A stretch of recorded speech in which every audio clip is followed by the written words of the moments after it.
حضرت شاہ شجاع رحمت اللہ تعالی علیہ آپ کرمان کے حاکم تھے۔ ایک دفعہ شکار کی غرض میں جنگل میں داخل ہوئے، شکار کی تلاش میں بہت آگے نکل گئے، قافلے سے جدا ہو گئے۔ آپ نے بڑا عجیب منظر دیکھا، ایک نوجوان وہاں درندے پر سوار ہے اور ارد گرد بھی درندے ڈھیروں کے حساب سے کھڑے ہیں۔ آپ بڑے حیران ہوئے، جب قریب گئے تو درندے آپ کی طرف لپٹے۔ اس نوجوان نے آواز دی کہ رک جاؤ۔ آپ اور حیران ہوئے، وہ قریب پہنچا کر اس نے سلام کیا،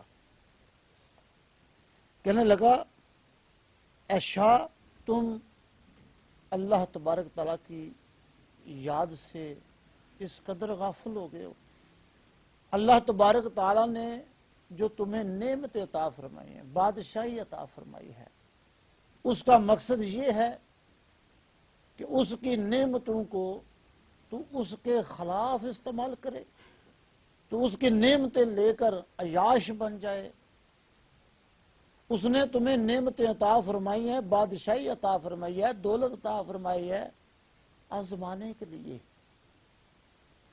تم نے اس کی نعمتوں کو غفلت کا وسیلہ بنا لیا ہے، اپنے آپ کو تم نے دنیا کی دولت میں پھنسا رکھا ہے۔ ان قریب تیرا سامنا ہو جائے گا خالق کے ساتھ۔ یہ گفتگو جاری تھی تو ایک بڑھیا نمودار ہوئی، اس کے ہاتھ میں ایک پانی کا پیالہ تھا۔ اس شخص کو، اس نوجوان کو اس نے پیش کیا، اس نے پیا تو کچھ پانی بچا، حضرت شجاع رحمت اللہ تعالی کو پیش کیا، آپ نے پیا۔ آپ فرمانے لگے ایسا میٹھا پانی میں نے زندگی میں نہیں پیا۔ تو وہ نوجوان کہنے لگا اس بڑھیا کے بارے جانتے ہو؟ حضرت شاہ شجاع رحمت اللہ علیہ فرمایا نہیں، فرمایا یہ دنیا ہے۔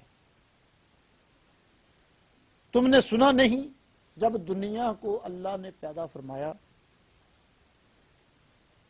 تو دنیا سے پوچھا تم کیا کرو گی جا کر مخلوق کے پاس؟ تو اس دنیا نے کہا تھا اے مالک مولا، جو بندہ تیری عبادت کرے گا، تیرا فرما بردار ہوگا، میں اس کی خدمت گزار بن جاؤں گی۔ فرمایا دیکھ لو یہ دنیا ہے، یہ میری خدمت کے لیے حاضر ہوتی ہے۔ اور اسی دنیا نے کہا تھا رب کو کہ مالک مولا، جو بندہ تجھ سے منہ پھیرے گا، تیری عبادت کا حق ادا نہیں کرے گا، میں اسے ذلیل و خوار کر دوں گی، وہ میری لذت میں ہی مبتلا رہ کر دنیا سے چلا جائے گا، اسے ایسی لذت حاصل ہوگی وہ میرے پیچھے بھاگتا رہے گا، میں آگے بھاگتی رہوں گی۔ حضرت شاہ شجاع رحمت اللہ تعالی جب یہ دیکھا تو دل لرز اٹھا۔ آپ نے وہیں سچی توبہ کر کے عبادت شروع کی۔ 40 سال تک پھر آپ سوئے نہیں، 40 سال کے بعد آپ کو اللہ کا دیدار نصیب ہوا۔ پھر جس رات آپ کو اللہ تبارک تعالیٰ کا دیدار ہوا، وہ لباس پھر آپ پاس رکھتے۔ قربان جائیں، جب بندہ توبہ کرتا ہے، اللہ تبارک تعالیٰ کی عبادت اخلاص کے ساتھ کرتا ہے، اس کا حق ادا کرتا ہے، پھر اس خوش نصیب کو خالق مطلق اپنا دیدار نصیب فرماتے ہیں۔ توبہ کے بڑے فضائل ہیں، کاش ہمیں بھی نصیب ہو جائے۔ ہم بڑے نازک ہیں، یقین جانیں، بہت ناقص ہیں، بہت نازک ہیں۔ ہمیں بار بار موقع دیا جاتا ہے توبہ کرنے کا۔ اتنا بڑا عظیم مقام اللہ نے ہم کو عطا فرمایا، ہمیں تو جتنا ناقص کہوں نا اپنے آپ کو اتنے کم ہے۔ اتنا عظیم موقع رب نے ہمیں عطا فرمایا کہ میرے قرآن کی حفاظت کرو، میرے قرآن کا ادب کرو، میرے قرآن کو اٹھا کر خوشبو لگاؤ۔ اتنا عظیم کام، اتنا عظیم کام، میں کہتا ہوں وہ قلم ہی نہیں ہو سکتی جو قرآن کی شان لکھے دی۔ مگر ہمارا حال کیا ہے؟ ہم قرآن کو دیکھ کر اٹھا کر بھی عشق کا دعویٰ کرنے والے بھی، ہمارے پاس ٹائم نہیں، ہمیں نیند سے فرصت نہیں، وہ 40 سال سوتے نہیں، ہمیں 40 سال جاگ نہیں آتی۔